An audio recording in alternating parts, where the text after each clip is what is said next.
பாட்டி வந்துட்டியா?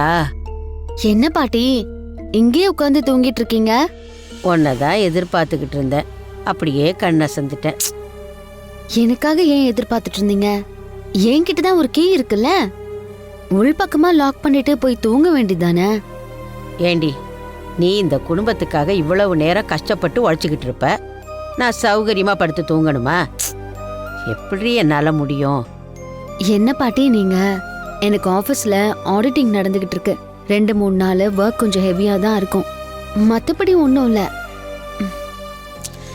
சரி, பசங்கள்லாம் படுத்துட்டாங்களா? படுத்துட்டாங்க செவந்தி. உன்னதான் மதுமிதா எதிர்பார்த்துக்கிட்டு இருந்தா. ஏன் பாட்டி? அவளோட மிஸ்ஸு அவளுக்கு கணக்கு பாடத்துல ஹோம்ஒர்க் கொடுத்துருக்காங்களாம்.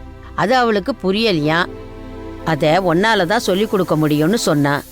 அத சிந்து கிட்ட சொல்லிருந்தா அவளே சொல்லி கொடுத்துருப்பாளே. அவளும் வந்து பார்த்துட்டு குழப்பமா இருக்குன்னு சொல்லிட்டு போயிட்டாளாம். இப்போ சிந்துவே ஒரு மாதிரி குழப்பமான மனநிலையில தானே இருக்கா. பாவம், அவளாலையும் கவனம் செலுத்தி பசங்களுக்கு சொல்லி கொடுக்க முடியாது. நானும் அதை புரிஞ்சுக்கிட்டதுனால தான் அவ ரெஸ்ட் எடுக்கிறதே நல்லதுன்னு நினைச்சுக்கிட்டேன்.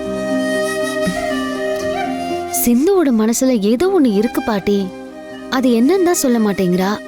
அவ இங்கதானே இருக்கா, அவ மனசுக்குள்ள என்ன இருக்குன்னு நம்மளுக்கு தெரியாமலா போகும்?